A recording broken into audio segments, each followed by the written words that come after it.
At sa hapon pong pag-aaral po natin, pinag-aaralan po natin ang Book of Lamentations.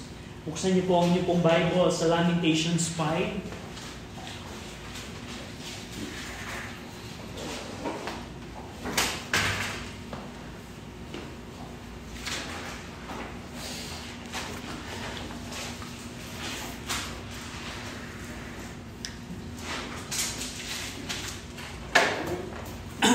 Now, ang Book of Lamentations po, ito po ay sulat ni Jeremiah.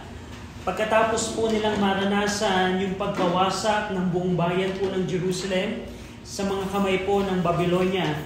Kung makikita natin ang Book of Jeremiah, ito po ay patungkol sa warning ng Panginoon, warning ni Jeremiah sa kanyang mga kababayan na kailangan nilang magsisi sa kanilang kasalanan at bumalik sa Panginoon dahil ang kaparusahan ng Panginoon ay parating na.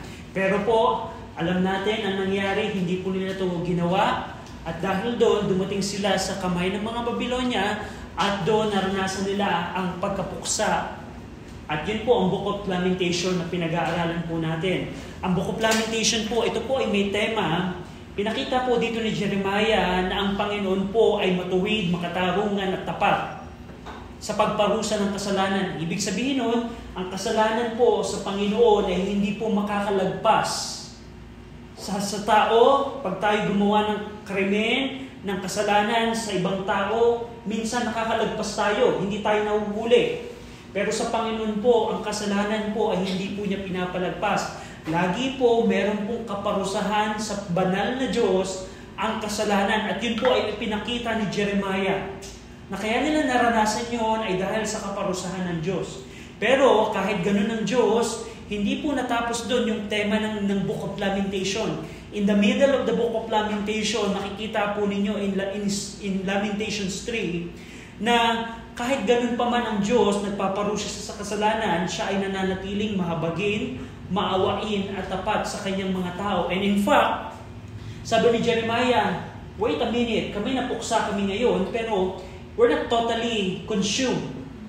Meaning, yes, wasak yung bayan, gantong naranasan namin, pero na-realize ni Jeremiah, hindi kami pinuksa totally ng Diyos. At yun ay pagpapakita ng kahabagan ng Panginoon. Dahil kung titingnan po natin, yung ibang civilization like the Babylonians, like the Assyrian Empire na mga ginudge ng Panginoon in the history, sila po ay totally devastated. Just look at Sodom and Gomorrah. Wala na po ang Sodom and Gomorrah right now. Pag pumunta po kayo ngayon sa Israel, yung lugar ng dating Sodom and Gomorrah ay totally wala na po, devastated. Pero dito na-realize ni Jeremiah, wait, it is the Lord's mercies that we are not consumed. So, yun po ang pinakagitna ng Book of Lamentation. Now, ngayong hapon po, titingnan po natin ang chapter 5 or stanza number 5 ng Book of Lamentation. Now, tandaan po natin, ang Book of Lamentation po, it follows a chiastic structure. Chapter 1, ipinakita dito ni Jeremiah yung pagkawasak ng bayan ng Jerusalem. And in chapter 2, pinakita ni Jeremiah na ito'y naranasan nila dahil sa galit ng Diyos. At ito ay pagkawasak ng Jerusalem, galit ng Diyos. And chapter 4, ito pa rin ay galit ng Diyos. So, this is fear, anger of the Lord. Anger of the Lord. Nagmamatch po yung chapter 2 and 4. Ito ay destruction. And dito, nag-response ang mga remnants sa kanilang naranasan through prayer. Which is ito po yung chapter 5. At sa gitna po ng Book of Lamentation is yung chapter 3. Tulad ng nabanggit ko kanina, dito ipinakita ni Jeremiah ang katapatan ng Diyos, ang habag ng Diyos ay nananatili sa kanila. Mercy, compassion, and faithfulness ng Panginoon.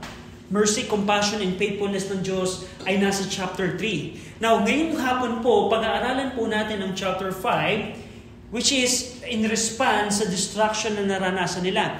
And one thing na gusto ko pong tingnan natin, ito pong chapter 5, Jeremiah concludes this book with a stanza which every verse is shorter than the previous. Tingnan niyo po, buksan niyo po yung pong mga Bible sa Lamentations. One thing na immediate niyong makikita at mapapansin, yung pong Lamentations chapter 5, yung bawat verses po nito ay shorter compared sa other verses of the book. For example, in chapter 4, 3, and 1, 2, mas mahaba po yung mga verses po nito. So, one observation na makikita natin. And secondly, ito pong fifth stanza or fifth chapter, it doesn't follow the acrostic format. Alam natin po, ang chapter 1, 2, 3, and 4, yung bawat umpisa po ng bawat verse, ito po ay associated sa, or it reflect yung pong Hebrew alphabet. From Aleph hanggang sa huling letra po ng Hebrew alphabet. So, pero ito pong chapter 5 is hindi po niya ito ginamit. So, we don't know the reason kung bakit ito hindi finalo ni Jeremiah. Pero that's one thing na ma-observe natin. And also, yung stanza 1, 2, 3, and 4, itong mga ito, a quick review tayo. Anong nilalaman ng apat na ito, ng chapter nito? Itong apat na ito, ipinakita sa atin ni Jeremiah kung paano nawasak ang Jerusalem, kung paano pinarusahan sila ng Panginoon dahil sa kanilang kasalanan. At in chapter 10, makikita natin yung personal complaint ni Jeremiah sa kanilang naranasan. At kung paano si Jeremiah bilang propeta ay patuloy na nag-exhort sa kanyang mga kababayan, pinapaalalahanan, pinapangaralan. And that's everything that we see in these chapters. Now, also one thing na makikita natin, in last 2 Sundays, pinag-aralan natin yung chapter 4, kung saan historically, ang chapter 4 po, ito po yung nangyari during the 1.5 years ng besiege ng Babylonia. Siege ng Babylon. Remember, pinalibutan sila ng Babylonia. Makikita niyo po yan sa chapter 4. Kung titingnan natin yung chapter 4, doon po nila naranasan at pinakita ni Jeremiah yung matinding gutom na naranasan nila during the 1.5 years ng pagpalibot ng Babylonia. At pagkatapos po noon in chapter 4 also, mapapansin po, makikita natin doon yung the day that the Babylonians penetrated the protection of the wall. Makikita natin yan sa huling bahagi po ng chapter 4 kung paano hinilintulan ni Jeremiah na yung mga Babylonians para silang mga agila kung pumaslang ng prey. At nakikita natin, historically, itong chapter 4, it tells the details of the besiege of Babylonia, 1.5 years besiege, and the penetration. The word penetration means parang it's a military term na lusubin na natin. Lumusob sila sa lugar, sa loob ng Babylon, ng Jerusalem, at winasak nila yon. And bakit ko ito nabanggit? Kasi ito pong chapter 5, historically, it gives the details. What happened next after this and after this. Imagine niyo, 1.5 years, pinalibutan. Okay, nasa chapter 4 yon. Yung araw na lumusob yung mga Babylonia, nasa chapter 4 din yon. At dito sa chapter 5, ipinakita ni Jeremiah yung detail under the oppression ng mga Babylonia. Imagine niyo, nadito na, halimbawa, we are in Jerusalem, nadito na ngayon ang mga Babylonians. Of course, hindi lahat pinatay, dahil sabi ng Panginoon, sabi ni Jeremiah, it's the Lord's mercies that we are not consumed. So hindi po lahat namatay, meron pong natira. At dito sa chapter 5, makikita natin po yung detalye, ano ang kanilang buhay habang sila ay nasa kamay at oppression ng mga Babylonians. At yun ang makikita natin dito sa chapter 5. Also, ang chapter 5 po, ito po ay entirely a prayer. Ito pong verse 1 hanggang 22, ito po ay panalangin po ng mga remnant na natira sa Jerusalem sa Panginoon. So, kung titingnan natin po yung structure po dito, ito po ay ang mga Hudyo sa pamamagitan ni Jeremiah ang nagsasalita dito at kausap po nila ang ating pong Panginoon dahil ito po ay prayer. Now, very interesting din, bago po ito, In chapter 1, verse 20 to 22, tingnan niyo po quickly.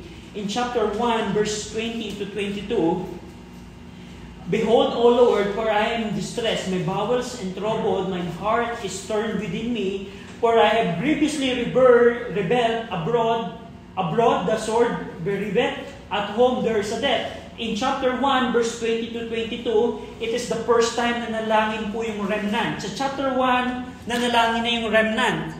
In chapter 2, verse 2 to 20 to 22, Behold, O Lord, consider to whom thou hast done this. Chapter 2, verse 22 to 20 to 22, nanalangin din ulit yung mga remnant. Sa chapter 1, at the end ng chapter 1, nanalangin ang mga remnant sa Panginoon. Chapter 2, verse 20 to 22, nanalangin ulit sila sa Panginoon.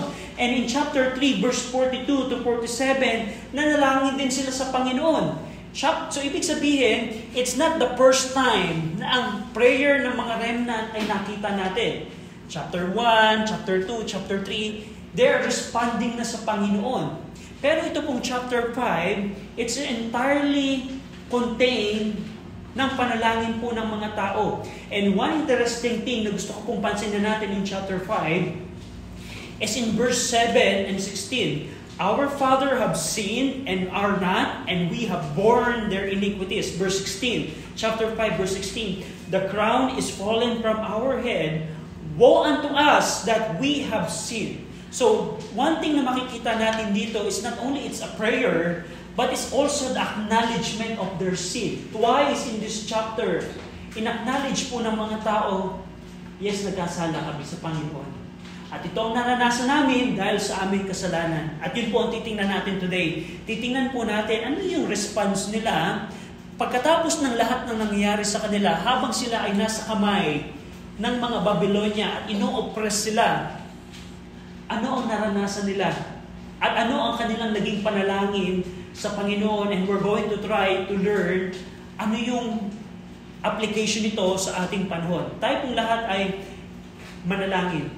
Ama naming Diyos po na makapangyarihan sa lahat, we're praying, Ama, na tulungan niyo po kami sa hapon pong ito na magkaroon kami ng understanding ng Book of Lamentation. Especially, Ama, ang chapter 5. We're praying, Ama, na bigyan niyo kami ng kaunawaan, tulong sa hapon pong ito, sa ngalan ng aming Panginoong Kristo. Amen. So, now, in verse number 1, sabi dito ni Jeremiah, representing all remnants. Si Jeremiah nagsasalita dito, pero it represent sa kabuuan ng mga natirang tao sa Jerusalem. Sabi niya, remember, O Lord. So it's a prayer para paputungo sa Panginoon. Panginoon, alalahanin mo what is come unto us. Remember what is come unto us, what happened to us. Panginoon, alalahanin mo kung ano ang nangyari sa amin, ano ang ginawa sa amin. And in verse 1 as well, sabi niya, consider and behold our reproach. Remember, consider, and behold. Yan yung panalangin ng mga Hudyo. Panginoon, alalahanin mo anong nangyari sa amin. I-consider mo. The word consider there is tingnan. The word consider and behold, it says na Panginoon, tingnan mo naman ang kalalagayan namin. Hindi mo lamang alalahanin, Panginoon, yung aming naranasan, kundi tingnan mo ang kalalagayan namin. At hindi po ito yung first time na pinanalangin nila ito. Going back in Lamentations 1:20, Behold, O Lord, I am distressed. The same kind of prayer in Lamentations 2:20 as well.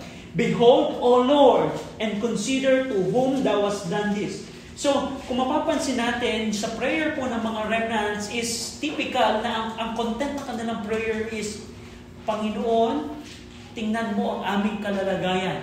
So, it seems here na kinalimutan sila ng Panginoon. It seems here, in other passage, we see na hindi pinakinggan ang kanilang mga panalangin. Dinidisregard sila ng Panginoon. Bakit?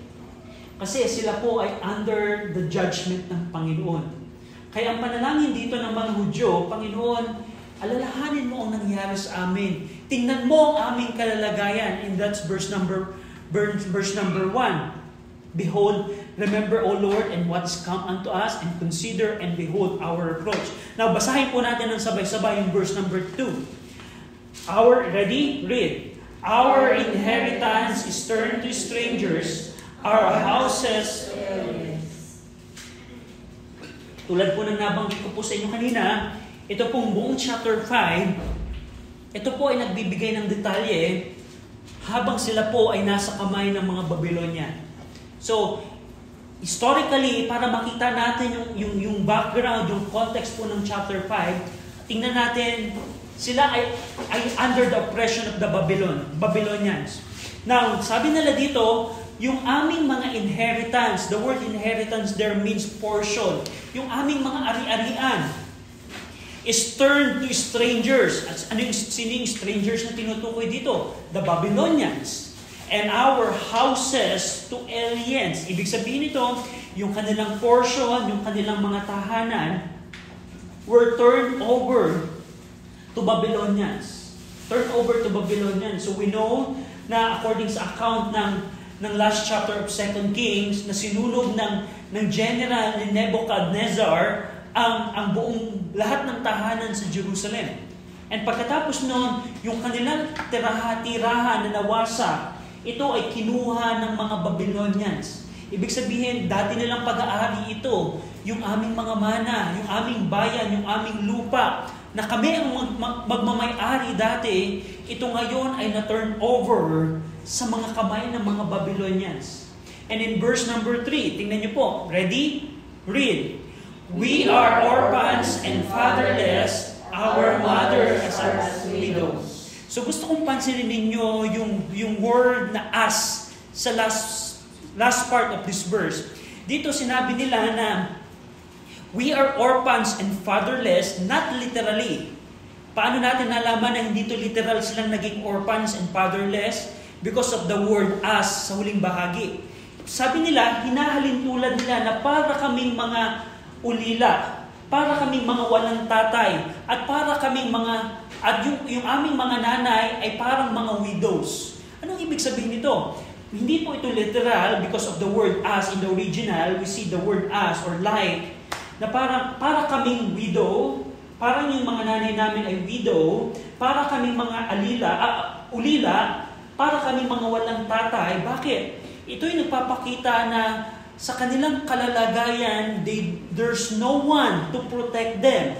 There's no one to provide for them. And there's no one to take care of them. Na para kaming ulila, para kaming walang tatay, at parang yung mga nanay namin ay mga namatayan ng kanilang asawa, to the reality na walang nagpo-protekta sa amin. So, yun po ang tinutukoy dito ni Jeremiah in verse number 3. Na they are brought into a condition like that of widows and orphans. Dumating sila sa kalalagayan na kahit hindi naman sila literal na namatayan ng tatay, hindi naman sila literal na naulila, pero yung kanilang kalalagayan ay parang ganun. Walang nagpo-provide sa kanila, walang nagpo-protekto sa kanila, kaya in-acknowledge nila na para kaming mga fatherless, orphans, and widows. That's verse number 3. And in verse number 4, sabi nila dito, we have drunken our water for money. Our wood is sold unto us. Yung pong water and wood, they are the necessity ng kanilang buhay. Pero ang sabi nila dito, they live under severe oppression and persecution. Sa kamay ng mga Babylonia, imagine niyo, yung kanilang sariling tubig ay binibili nila. Ganun po ang naranasan nilang oppression. Severe oppression ng mga Babylonian. Just think about that na ikaw yung magmamay-ari ng mga tubig na ito. Probably may balon sila doon. Meron silang mga wood na ginagamit sa pagluluto. Pero ang ginagawa ng mga Babylonians, pinagbabayad sila. So it gives details nung mga panahon na nasa kamay na sila ng mga Babylonia. Na ang sabi nila dito, we have drunken our water. It is our water. Pero kailangan namin magbayad ng salapi sa mga Babylonia. Our wood ay ibinenta sa amin. Yung sarili na naming mga kahoy na ginagamit sa pang-araw-araw. Imagine mo, ito ibinenta sa amin. Pero kami ang may-ari nito. Kami ang may possession nito. So, that give us the details the severe oppression and persecution na nararanasan nila under the hands of the Babylonian. Yung water and wood which they used to have as their own property for free, they must now buy it. In verse number 5, our necks are under persecution. We labor and have no rest. So habang sila'y nasa kamay ng mga Babylonia, yung kanilang mga persecutors ay nasa kanilang mga liig. Ibig sabihin nun, yung mga Babylonians, they are always close behind them. Imagine niyo, mga Babylonia ay nakatutok sa iyo ang espada at pana, at ang ginagawa sa kanila ay pinagtatrabaho sila ng walang tigil. Sabi dito, our necks are under persecution, we labor and have no rest. Ibig sabihin nun, yung mga Babylonians are always close behind them to drive or hand them on, and they were forced to labor without rest. Imagine mo, of course, pagkatapos ng pagkawasak ng city, kailangan ng mga Babylonians ng labor. Probably kailangan may i-reconstruct, o probably meron kailangan mga buhatin, probably kailangan ilipat yung mga bangkay, probably kailangan meron trabahuhin sa Jerusalem. Pero anong ginawa ng mga Babylonians? Nakabantay itong mga Babylonians sa mga natirang Hudyo. That's the word, our necks are under persecution. At sila ay pinagtatrabaho ng severe labor na hindi sila ipinagpapahinga. So that's the details of what happened to them during the oppression nung sila ay nasakop na. And in verse number 6, we have given the hand to the Egyptian and to the Assyrians to be satisfied with bread. To satisfy, the word to satisfy, meaning ibig sabihin nito, to satisfy themselves with bread, ibig sabihin nun, to prolong their lives upang mapatili nila na sila'y buhay, binigay nila ang kanilang mga kamay sa kanilang mga kapitbahay na bayan, like Egypt and Assyrian. Yung word na to give the hand is a sign of submission or subjection. Na sabi nila dito, upang mapanatili na kami buhay, dahil itong mga oppression na ito na aming nararanasan sa mga Babylonia ay napakalupit. Imagine niyo yung sarili naming pagkain, yung sarili naming inumin, ito ay binibili namin. Kaya ang ginawa nila, nagpasubmit na sila, nagsubject na yung kanilang bayan sa mga Assyrian at sa mga Egyptian.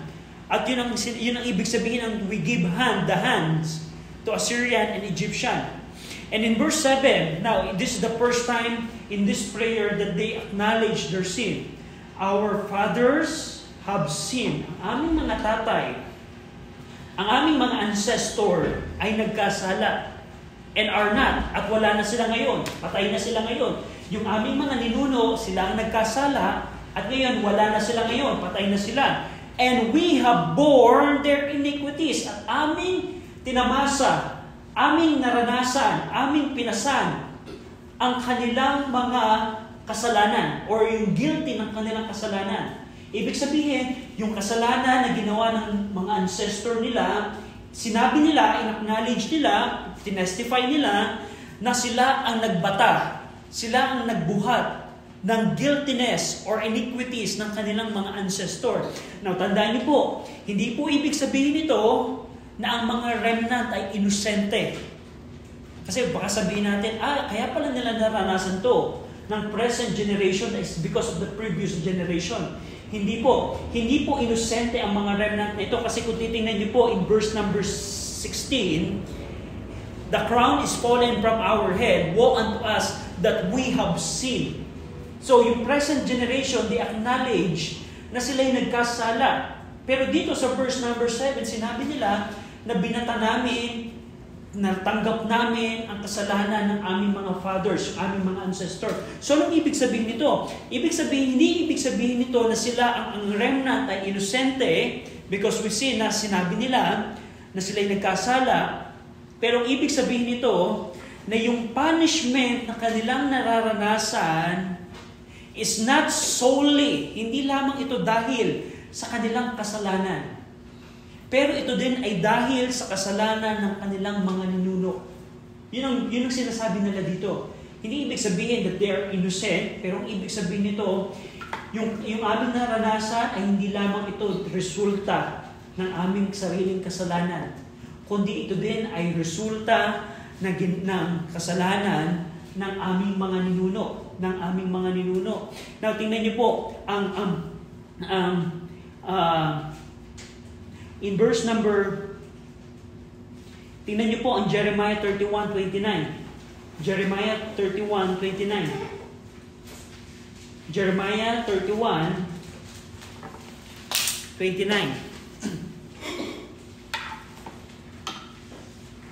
Basahin po natin ng sabay-sabay, Jeremiah 31:29. Nandiyan na po kayo? Ready? Read. In those days they shall say no more, the fathers have eaten and starved, and the children's teeth are set on edge. So yung tatay, sabi dito, sinasabi nila, kasabihan nila, na ang tatay ang kumain ng sour grape, yung ibig sabihin hilaw na ubas na maasim, pero yung anak ang nangilo. Ang tatay ang kumain, pero yung anak ang nangilo. Yung tatay ang gumawa, pero ang anak ang nag-suffer. Tingnan niyo po, in Ezekiel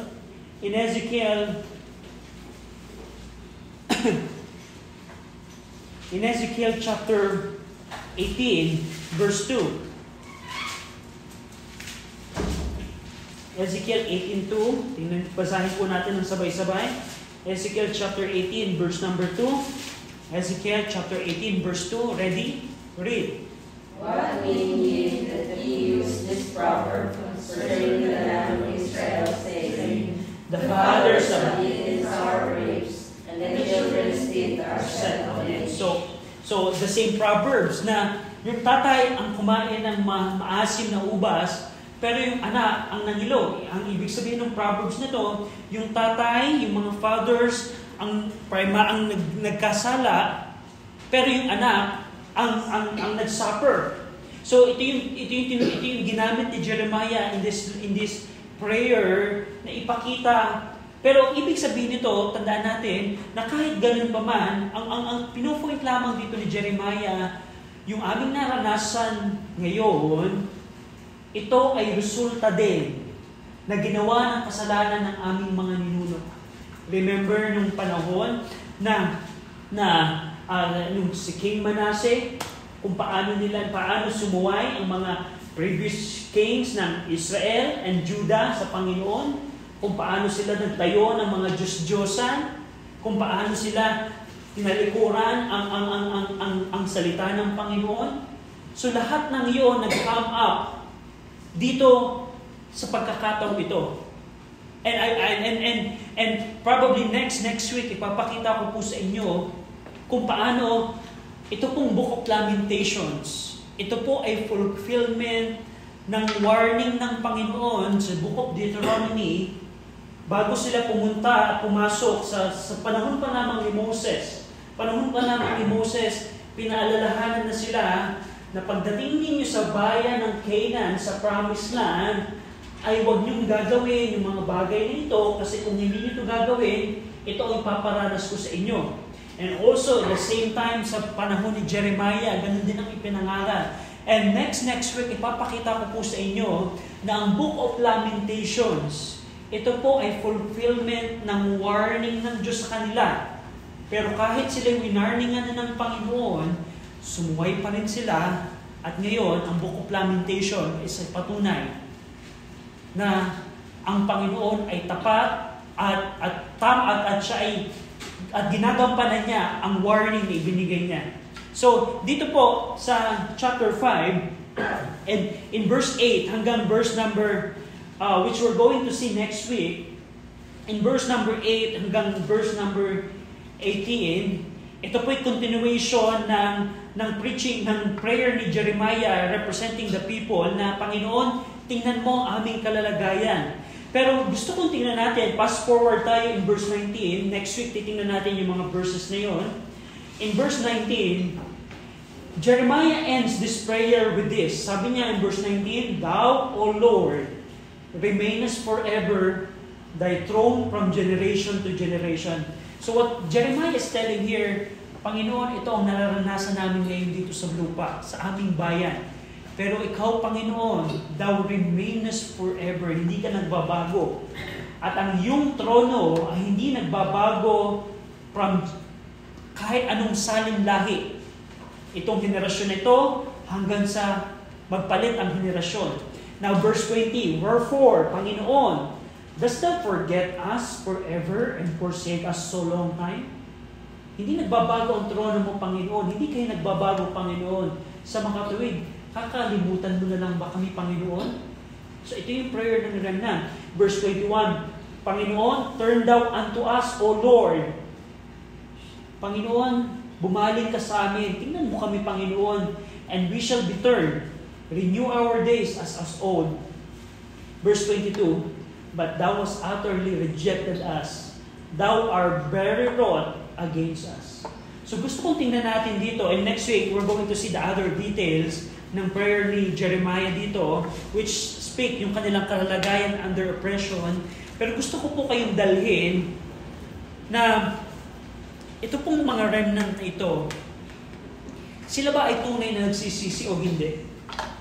Sa tingin nyo? And we're trying to draw some application at this point. Dito sa chapter 5, dito nyo makikita ang clear illustration ng pagsisisi. Na habang naranasan nila chapter 1, 2, 3, and 4, ang kaparusahan ng Diyos sa kanila, na ngayon sa punto ngayon sila na sila'y nagsisisi. Sabi nila, Panginoon, ang trono mo ay hindi nagbabago. Panginoon, hindi ka nagbago. Sa lahat ng nangyayari sa amin, walang nagbago sa iyo. Nananatili ka at ang iyong trono. Kaya ang prayer nila dito, Panginoon, tingnan mo naman kami. Kakalimutan mo na lamang ba kami? Wherefore dost thou forget us forever and forsake us so long time? Kakalimutan mo na lamang ba kami? Iiwanan mo na lamang ba kami? Kaya ang panalangin nila dito, turn thou unto us, O Lord, and we shall be turned. Renew our days as of old. Now, ang challenge ko po sa atin, sa hapon pong ito pong Lamentations chapter 5, liwanag, napakalinaw, na ito po ay ihemplo ng tunay na pagsisisi. At this point of time po, yes, nagsisisi sila, pero yung restoration po nila ng bansang Israel, hanggang ngayon po, at this point of time, sila po ay under pa rin ng pagrebelde sa Panginoon. Itong mga remnant, nagpakita sila ng pagsisisi dito, pero after generation, ganun pa rin ang nangyari sa kanila. Bumalik sila sa promised land after 70 years ng kanilang captivity, pero titingnan natin sa history, nagpatuloy pa rin ang bansang Israel. Hanggang panahon ng Panginoong Kristo, hindi nila tinanggap ang kanilang Mesaya, ipinako nila ang kanilang Mesaya, hanggang sa ngayon po, ang bansang Israel hanggang sa ngayon, they are still in rejection. Kahit naranasan nila ang persecution ng mga Turks noong 1000 noong year 1000, naranasan nila ang persecution ng mga Ottoman Empire, naranasan nila yung persecution under the leadership of the German, the Holocaust ng ni Adolf Hitler. Hanggang sa ngayon, they were persecuted in different countries around them. Hindi pa rin po sila restored. Pero titingnan natin, I hope we're going to have some time in the future na makikita natin ang Panginoon, i-restore po sila. Pero not until ang Panginoong Kristo ay dumating. Dahil pagdating po ng Antichrist sa tribulation, yung naranasan po nila dito, katiting lang po ito ng mararanasan nila sa tribulation. Ang tribulation po ay para po ito sa mga Hudyo upang sila ay bumalik sa Panginoon. Bumalik sa Panginoon. At darating po yung time, ang bansang Israel, sila po ay magtunay na repent, reconcile sa Panginoon sa future. Pero bilang application po ng chapter 5, gusto kong makita natin ang pagkakaiba po ng godly sorrow than the sorrow of the world. Sabi po ni Paul sa kanyang sulat, Meron pong tinatawag na sorrow of the world, yung kapigatian ng mundo, at yung makadiyos na kalungkutan. Na kung titingnan natin po ang chapter 5, ito kaya ay sorrow of the world o ito'y godly sorrow? Definitely, we see it a godly sorrow. Now, bilang mga mananampalataya, of course, ang isang hindi po ligtas, kailangan po siyang dumating sa gantong pagkakataon. Imagine niyo itong mga Hudyo na ito, dahil sa kanilang naranasan, nang dumating sila sa punto ng Panginoon, we have sinned. Kami ay nagkasala. Panginoon, kami ay nararanasan namin ito dahil sa aming kasalanan. I remember last week, may kausap po kami, ang kaming nanay. Brother RJ, hindi naman ako masama. Bakit ko ito nararanasan? Pero hindi ganun ang naging acknowledgement ng mga Hudyo dito. Literally, sinabi nila, kami nagkasala sa Panginoon. At bilang mga mananampalataya, before we go to the Christian, ang tao po ay kailangang dumating sa gantong punto upang siya ay maligtas. Iba po ang sorrow of the world, dahil ang sorrow of the world, hindi po siya nagdadala ng kaligtasan. Ang godly sorrow po, na katulad po ng nakita natin in Lamentations 5, ang kinakailangang makita ng tao. Ang tao po ay hiwalay po sa Diyos, ang tao po ay makasalanan, wala pong tao ang naghanap sa Diyos, wala pong tao ang sumusunod sa Panginoon, lahat po tayo ay naligaw ng landas. According sa Romans chapter 3, ikaw at ako ay naligaw ng landas. Pero kinakailangan nating dumating sa gantong klaseng kalungkutan, godly sorrow, that leads to repentance, upang tayo po ay maligtas. Now, ang tanong, kaibigan, ikaw ba ay naranasan mo na para kang mga gantong Hudyo na bumaling sa Panginoon? Na Panginoon, ako'y nagkasala. Patawarin mo ako sa aking mga kasalanan. That's godly sorrow that leads to repentance. Iba po ang godly sorrow sa sorrow of the world. Ang sorrow of the world, pwede siyang maging malungkot sa kanyang nagawang mali. Pero guess what? After a week, after a month, babalik siya sa paggawa ng kasalanan ngayon. Pwede kang magsisi ngayon, nasabi mo, nagsisisi na ako, Panginoon, sa aking ginagawang kasalanan. Pero after a month, babalik ka na naman doon. After 2 weeks, babalik ka naman doon. That's the sorrow of the world. And that's not a biblical repentance. Pero dito, makikita natin ang godly sorrow. We have sinned. So ito yung repentance na meron kang pagbabago ng isipan, na magdadala ng pagbabago ng iyong puso, ng iyong volition, at tinatalikuran mo ang mga bagay na kasalanan, maling paniniwala, maling reliyon, at ikaw ay babaling sa Panginoon. That's repentance. Now, ang tanong, kaibigan, nagkaroon ka na ba ng pagsisisi? Dahil sabi ng Panginoong Kristo in Luke chapter 13 verse 3, except you repent, ye shall likewise perish.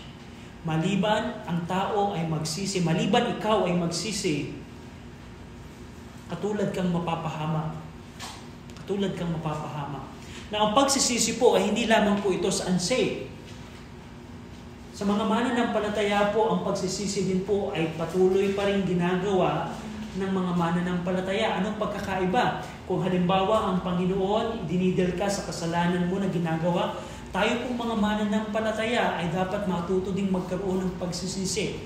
Yes, meron pong pagsisisi at the point na tayo po ay naligtas, pero ang repentance po, ito po ay nagpapatuloy. Kung halimbawa merong maling gawain, maling pamamaraan ka na ikinokorek ka ng Diyos, ang kailangan mong gawin ay magkaroon ka ng pagsisisi. So dito, gusto kong makita natin dito sa Lamentations chapter 5 is the clear illustration ng pagsisisi. Na paano sila dumating sa puntong iyon? Pagkatapos nilang maranasan ng ito, nandun sila ngayon sa isang punto na bumabaling sila sa Panginoon. Bumabaling sila sa Panginoon, and that's godly sorrow. That's the godly sorrow that leaded unto repentance.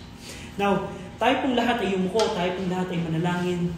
Ama naming Diyos po na makapangyarihan sa lahat na nasa langit, kami Panginoon ay nagpupuri at nagpapasalamat Panginoon sa inyong pong salita na amin pong nakita. We pray, Ama, na pagpalain niyo po ang aming mensaheng napakinggan.